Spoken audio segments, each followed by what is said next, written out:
Et salut tout le monde. Aujourd'hui, 14e épisode de ce petit podcast sur les chemins de Saint-Jacques. Aujourd'hui, une petite journée. On a marché 13 km et puis c'était plutôt la journée où le corps te dit ouais, t'as vu la météo, il va pleuvoir. Euh, Est-ce qu'on peut se poser un peu? Donc voilà, c'est ce qu'on a fait.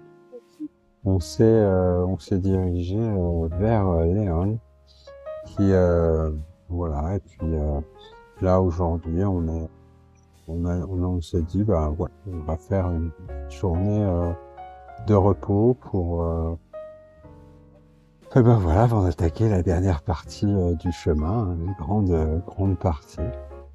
Et c'était chouette. On est parti assez tôt de Sahagún et puis on a marché tranquillement. Pareil, c'est toujours le même décor, hein, le même étage au long des routes et tout. Et puis à un moment, ben parfois c'est comme ça le chemin, c'est un jour sur deux, un jour sur trois, un jour sur 8, peu importe.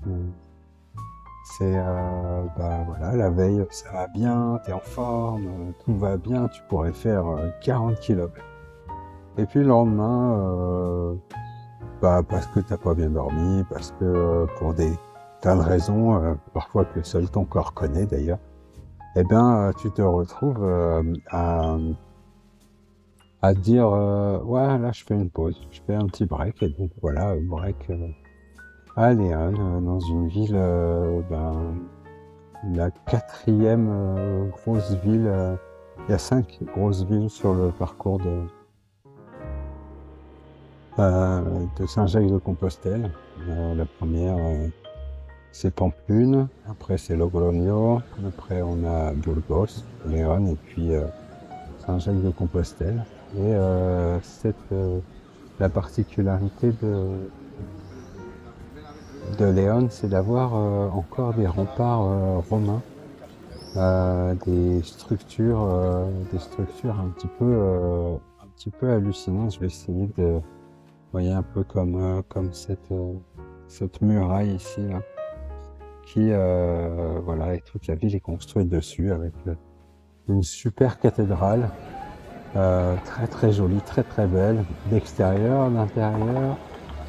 Bon, encore payer 10 € pour rentrer, alors qu'à Burgos, bah voilà, avec la crédentiale, bah, comme c'est un pèlerinage un petit peu, bah, c'est moins cher, mais là non. Donc on a dit, ben, ouais, ça va. En fait, c'est pas grave, on a regardé l'extérieur, c'est très beau. On s'est baladé c'est des toutes petites rues, c'est très, très sympa.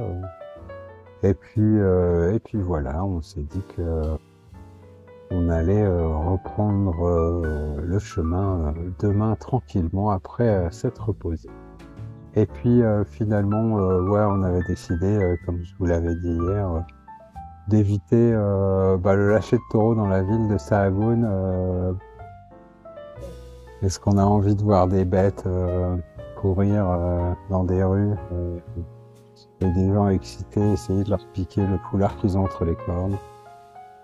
Pas vraiment. On s'est dit que bah, si on avait l'occasion d'arriver dans une ville et que l'événement était à ce moment-là, bah, dans ce cas-là, on le ferait. Et puis bah, sinon, on continuera notre chemin. Voilà. Et puis ouais, une belle journée.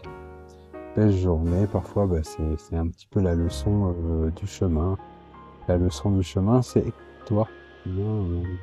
Écoute ton corps, écoute tes envies, va pas faire le kéké à te faire 40 km parce que t'as décidé, parce que c'est un peu aussi comme dans la vie. La vie, des fois, elle te dit arrête-toi. Alors évidemment, c'est bien d'écouter la voix de son intérieur par la voix de son ego ou de sa fainéantise, ou de sa paresse, ou de sa faiblesse, mais plutôt sa voix intérieure, celle qui te dit ouais là, c'est bien de s'arrêter là. Ok, je m'arrête, je me fais confiance. C'est ça un peu la grande leçon du jour, c'est fais-toi confiance. Il y a aucune, il y a rien qui dit que tu dois faire les choses comme tout le monde. Fais-les comme toi tu veux. Suis ton chemin. Hein, souvent on dit suis tes rêves, eux ils connaissent le chemin, bon c'est un peu ça, c'est la voix qu'on a dedans qui murmure, qui nous dit prends soin de toi, fais-toi du bien. Et puis ben c'est pas forcément parce qu'on a toujours tendance pour la plupart d'entre nous à aller essayer de contenter l'autre pour recevoir quelque chose. Et parfois même on s'oublie en soi. Mais c'est ça le truc, c'est peut-être arrêter de s'oublier, arrêter de se dire tiens je le fais, là je le fais pour moi. Simplement, peut-être en étant un peu égoïste. Là, il y a une vraie différence entre l'égoïsme et l'égocentrisme. L'égoïste, il va penser à lui et parce qu'il pense à lui, il va pouvoir redonner aux autres.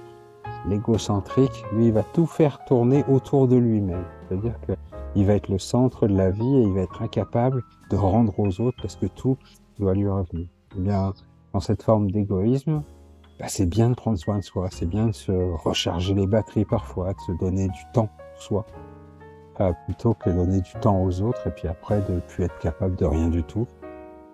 Et en plus de subir les reproches des autres parce qu'on n'est plus capable de. Hein, je pense que tu dois savoir de quoi je parle. Voilà. Donc pense à toi, pense à te faire du bien, pense à te donner de l'espace, à te donner ce temps peut-être que t'as pas pris depuis longtemps. Que tu te dis bah je vais le prendre là tout à l'heure. Ouais, mais tout à l'heure ça marche jamais. C'est donne une date, il faut le prendre maintenant. Je le prends dans une heure. Je le prends demain sûr. Et pas, ouais, je le prendrai un jour. Puis, un jour, comme disait l'autre, si ma tante en avait un, on l'appellerait mon oncle. Voilà, je vous souhaite une belle journée. Prenez soin de vous, pensez à vous faire du bien. Et puis, on se voit demain pour de nouvelles aventures.